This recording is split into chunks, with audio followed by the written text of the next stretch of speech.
subscribe my channel to crack maths problems. Topic is linear programming problems, that is LPP of class 12. So in this video we will discuss some real life problems related to the LPP. So first is transportation problems. So LPP is used in to solve the transportation problems, like if a factory have to, there is factory, it has to means transport the material to the other place, let's suppose to Delhi, to, and it will find the cheapest way that it will transfer the material to the Delhi in cheapest amount. मतलब कि इस factory को दिल्ली तक ये अपना सामान पहुंचाना है, तो वो क्या करेगा, चीपेस्ट वे फाइंड करेगा जिससे उसका खर्चा कम होगा. तो एक ये वे होगा और एक सपोज दिस इज अ वे. सो ये कंपनी क्या करेगी, ये फैक्ट्री क्या करेगी, ये एलपीपी यूज करके द चीपेस्ट वे फाइंड करेगी, कम से कम जिसमें खर्चा हो वो वाला वे फाइंड करेगी अपना सामान दिल्ली तक पहुंचाने के लिए. तो this is the transportation problem. ठीक है, तो अगला है मैन्युफैक्चरिंग प्रॉब्लम्स. ठीक है, तो इसमें भी हमने क्या करना है, मैन्युफैक्चरिंग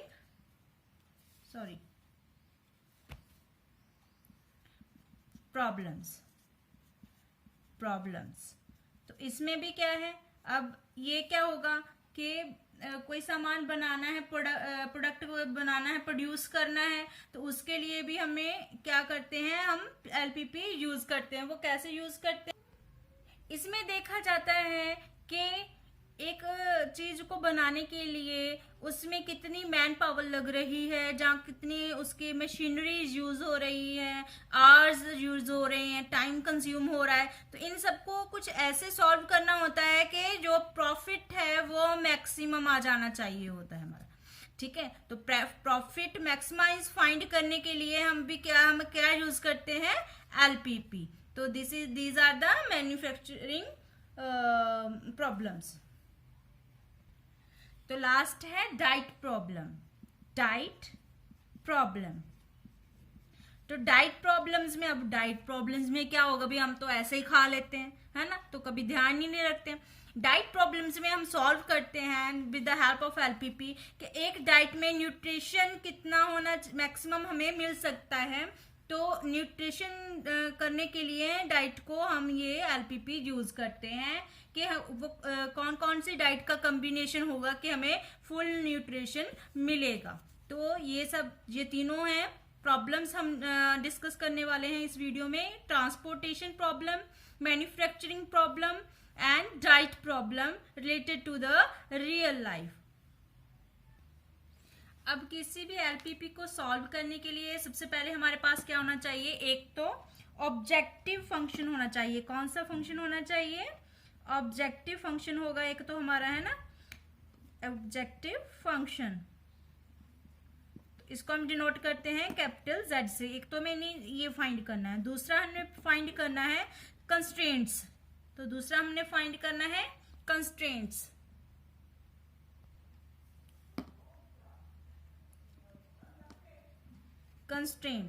तो इसी पे जो सारी एलपीपी टिकी हुई है. तो सबसे पहले हमने क्या करना है, इसमें से हमने एक तो अपने ऑब्जेक्टिव फंक्शन ढूंढना है, इस स्टेटमेंट में से एक हमने कंस्ट्रेंट्स ढूंढने हैं. उसके बाद इजीली हमने उसको सॉल्व कर लेना है with the help of corner point. तो देखते हैं ऑब्जेक्टिव फंक्शन कहाँ से आता है और कंस्ट्रेंट्स कहाँ से आते हैं. A man has ₹1500 for purchases of rice and wheat. तो एक आदमी है, उसके पास 1500 रुपीज है राइस एंड वीट खरीदने के लिए. ठीक है, तो अ bag of rice and a bag of wheat cost ₹180 and ₹120. तो क्या है, राइस के एक bag of rice have the cost of ₹180. Rice की कॉस्ट कितनी है, 180, और एक बैग वीट की कॉस्ट कितनी है, ₹120. He has storage capacity of 10 bags only. तो उसके पास कितनी स्टोरेज कैपेसिटी है? ओनली 10 बैग्स, ठीक है। तो ही earns a profit of ₹11 and ₹9 पर bag of rice and wheat respectively. तो अब उसके पास क्या है कि वो अर्न करता है, ही अर्न्स अ प्रॉफिट, प्रॉफिट कितना अर्न्स होगा? ₹11 फ्रॉम राइस, ₹9 फ्रॉम व्हीट। तो इन व्हीट से कितना प्रॉफिट हो रहा है? 9 पर बैग, एंड राइस से कितना प्रॉफिट हो रहा है? ₹11 पर बैग। तो इस सिचुएशन को हमने फॉर्मुलेट करना है विद एलपीपी में एंड मैक्सिमाइज करना है उसका प्रॉफिट। तो इसको कैसे सॉल्व करना है? So let's suppose x be the bag of rice. x को हम डिनोट करते हैं for the bags of number of bags of rice, ठीक है। And y we are bags of number of bags of wheat. तो अब हमारे पास क्या है कि एक बैग का प्राइस कितना है राइस के? 180, एंड एक बैग व्हीट का कितना प्राइस है? 120। तो यहां से कंस्ट्रेंट आएगा, पहला कंस्ट्रेंट आएगा कि अगर 180 को हम नंबर ऑफ बैग्स के साथ मल्टीप्लाई करते हैं तो टोटल हमारा जो है हमारा that cannot be exceed 1500। तो वो उससे ज्यादा नहीं होना चाहिए, यही होगा ना, क्योंकि मेरे पास तो टोटल, उस मैन के पास कितने टोटल 1500 है ना। तो एक बैग आएगा 180 का, एक आएगा 120 का, तो ज्यादा से ज्यादा वो क्या स्पेंड कर सकता है? 150। अब आ गया कि ज्यादा से ज्यादा, ठीक है ना, कि सबसे ज्यादा वो कितना स्पेंड कर सकता है? 1500। तो इससे ज्यादा वो स्पेंड नहीं करेगा। तो ये तो बात क्लियर कि यहां से आना है 1500। तो यहां से पता नहीं चलता है कि इसमें इनइक्वालिटी कौन सी आएगी। तो उसके लिए ध्यान से देखना जरा। अब मैंने वर्ड यूज किया ज्यादा से ज्यादा, मतलब कि मैक्सिमम वैल्यू कौन सी होनी चाहिए? ये वाली। तो मैक्सिमम ये हो गई, ठीक है ना। तो इसके इक्वल भी हो सकती है, ठीक है ना। मैंने ये वाला फंक्शन जो है मेरा, जो स्पेंड करनी है मनी, वो इसके इक्वल भी हो सकती है। इक्वल टू साइन तो आएगा ही, और इससे एक्सीड नहीं होना चाहिए, मतलब इससे छोटी रहनी चाहिए ज्यादा से ज्यादा, कि मतलब जो भी है वो इससे छोटा रहना चाहिए। जो भी फंक्शन बना है वह हमारा इससे छोटा रहना चाहिए, क्योंकि हमने ज्यादा से ज्यादा कितने स्पेंड करने हैं? 1500 ओनली। तो इसका मतलब जो भी एक्सप्रेशन बनेगा वो इससे क्या रहेगा? छोटा रहेगा। तो यहाँ पे आ गया ज्यादा से ज्यादा, वहां पे हमारा greater than equal to sign उसके आगे लगेगा। उसके आगे देखो कि ये तो हमारा बन गया ज्यादा से ज्यादा।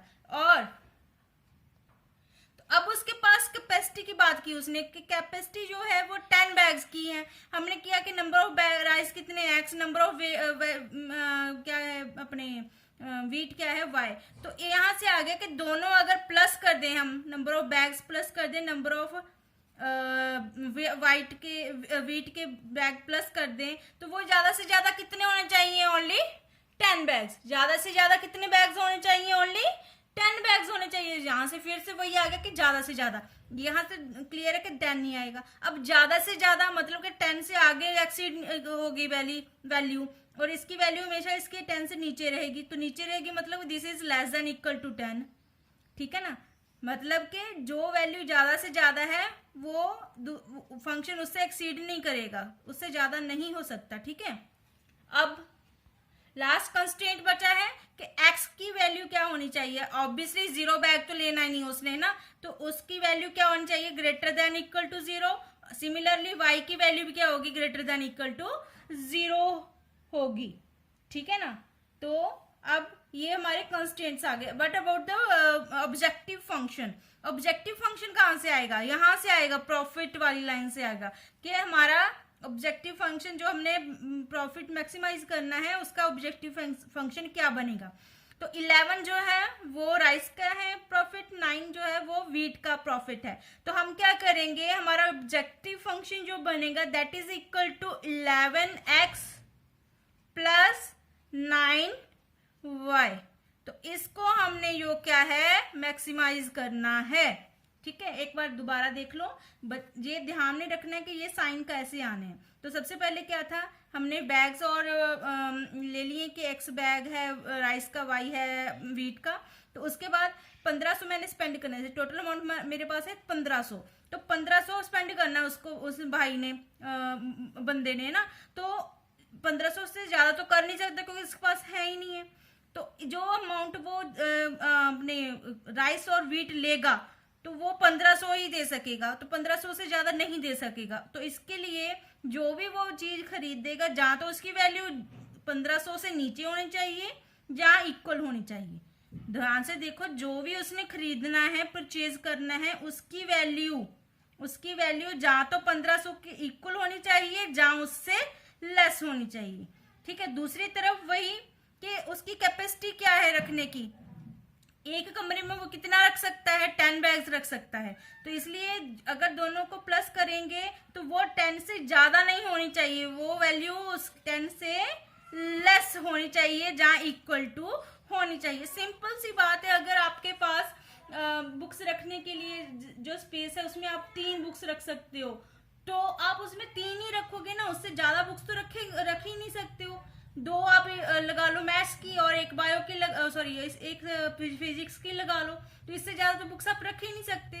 ठीक है ना, तो मतलब कि जो वैल्यू हमें दी होगी, अगर उससे लेस देन इक्वल टू रखना है, अगर वो वैल्यू हमें ज्यादा से ज्यादा गिवन है। तो अब हमने क्या कर लिया, उस स्टेटमेंट से हमने आइडेंटिफाई कर लिया, हमारा ऑब्जेक्टिव फंक्शन मतलब फाइंड कर लिया और कंस्ट्रेंट्स फाइंड कर लिए। इसके बाद सिमिलरली वही स्टेप रिपीट होने हैं जो पिछली एक्सरसाइज में हमने कर रखे हैं। मींस स्टेप 1 है, स्टेप 1, तो इसमें हम कॉर्नर पॉइंट मेथड लगाने वाले हैं। कौन सा मेथड? Corner point method. ठीक है, तो हम इससे सॉल्व करेंगे। तो स्टेप 1 क्या है, स्टेप 1 में हमने क्या करना, जो हमारे कंस्ट्रेंट्स की आई हैं, इनइक्वालिटीज आई हैं, उसको हमने क्या कर देना, इक्वालिटी होल्ड करवा देनी है। Means plus 120y equal to 1500 and x plus y is equal to 10, x is equal to 0, y is equal to 0। उसके बाद हमने क्या करना है, इनके सोल्यूशंस फाइंड करने होते हैं। स्टेप 2 में क्या करना है, हमने सोल्यूशंस फाइंड करने हैं। तो सोल्यूशन फाइंड करते हैं, इसका एक सोल्यूशन सेट बनेगा एक्स वाई का, क्योंकि ये एक एक्स वाई दोनों वेरिएबल्स में है, इसलिए इसका सोल्यूशन सेट बनेगा। इसका भी सोल्यूशन सेट बनेगा एक्स वाई के लिए। ये सिंपल ही है क्योंकि एक्स की वैल्यू 0 है, वाई की वैल्यू 0 है। तो देखते हैं क्या सोल्यूशन सेट। तो अगर मैं x की वैल्यू 0 रखती हूँ, अगर मैं x की वैल्यू यहाँ पे 0 रखती हूँ, तो y की वैल्यू क्या आएगी, 25/2 दैट इज 12.5।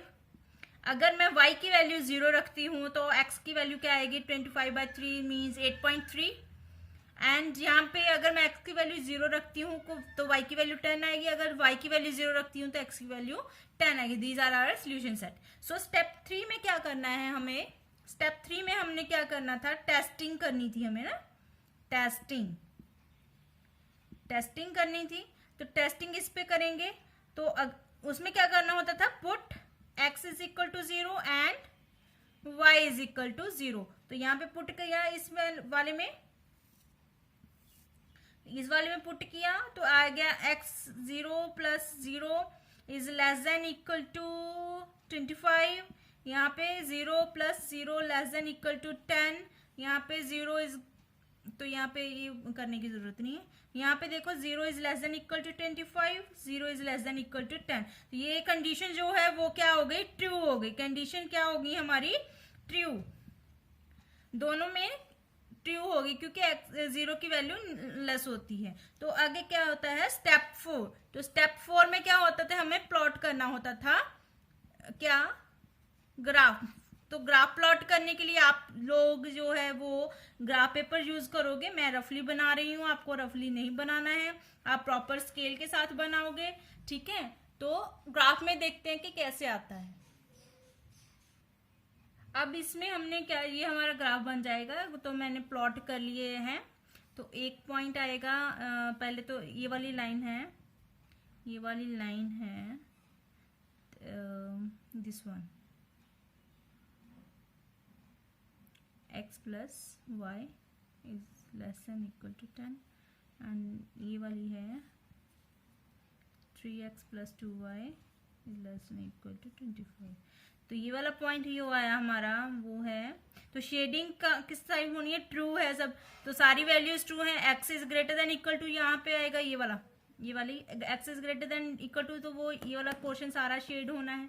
तो y is greater than equal to 0, तो ये वाला सारा शेड होना है। तो मतलब ये वाला पोर्शन आ गया, दोनों के बीच में एग्जिस्ट किया शेडिंग वाला।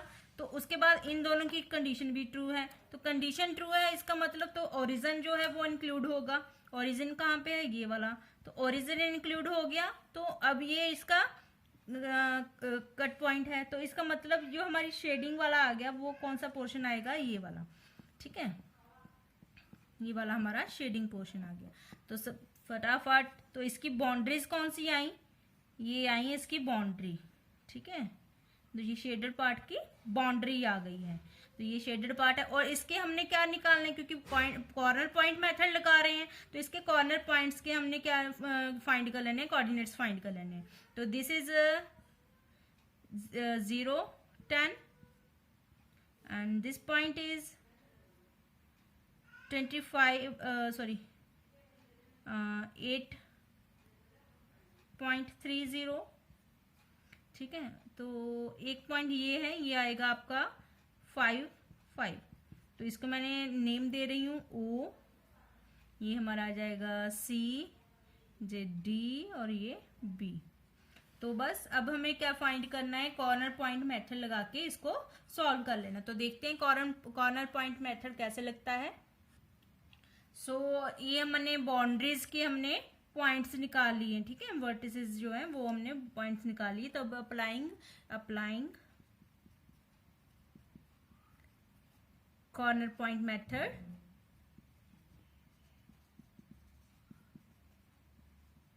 तो कॉर्नर पॉइंट मेथड अप्लाई कर रहे हैं, उसके लिए हमने कॉर्नर पॉइंट लिख लेने हैं, कॉर्नर पॉइंट, एंड देन हमने अपना जो वैल्यू ऑफ z निकाल देनी है, ऑब्जेक्टिव फंक्शन की वैल्यू, ठीक है। तो ये हमारा एक टेबल बनेगा।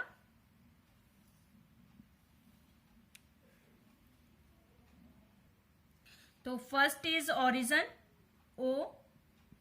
तो अगर हमने अपने ऑब्जेक्टिव फंक्शन में x की वैल्यू 0 रख दी, तो y की वैल्यू 0 रखती, तो हमारी वैल्यू क्या आएगी, z की वैल्यू 0 आएगी। तो दूसरा पॉइंट है B है 8.3 एंड 0। तो ऑब्जेक्टिव फंक्शन में हमने ये वैल्यू रख के देखते हैं तो क्या बनेगा, अगर z की वैल्यू क्या आएगी, अगर x की वैल्यू जो है वो 8.3 है और y की वैल्यू तो 0 हो गई, तो ये बन जाएगा हमारा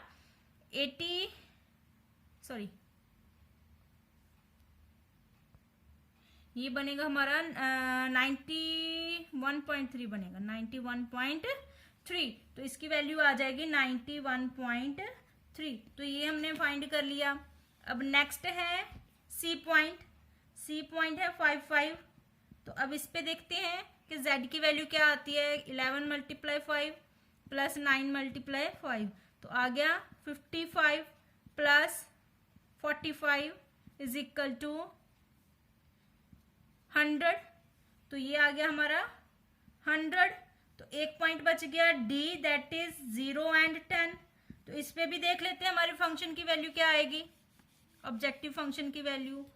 तो वो देख लेते हैं, z is equal to 0, x की वैल्यू 0 है, y की वैल्यू 10 है, तो ये आ जाएगा 90 आ जाएगा। तो ये आ गया हमारा 90। तो क्वेश्चन में हमें पूछा गया था तो मैक्सिमाइज करना था, इस ऑब्जेक्टिव फंक्शन को हमने क्या करना था, मैक्सिमाइज करना था। मैक्सिमाइज हो गया तो मतलब हमें इसकी मैक्सिमम वैल्यू देखनी है, that is this is the maximum value at the point C, इस पे हमें क्या मिल रहा है, मैक्सिमम वैल्यू मिल रही है कि हम क्या, वो क्या करेगा अब, सी एक्स की वैल्यू भी 5 है, वाई की वैल्यू भी 5 है, तो इसका मतलब एक्स क्या था हमारा, एक्स था हमारा X bags of rice and Y क्या था हमारा, बैग्स ऑफ व्हीट। तो इसका मतलब वो क्या करेगा, 5 बैग ही राइस के खरीदेगा, 5 बैग ही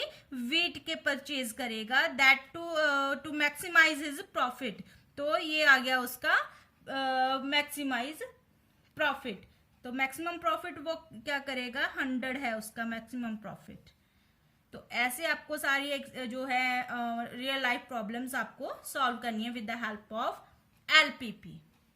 थैंक यू।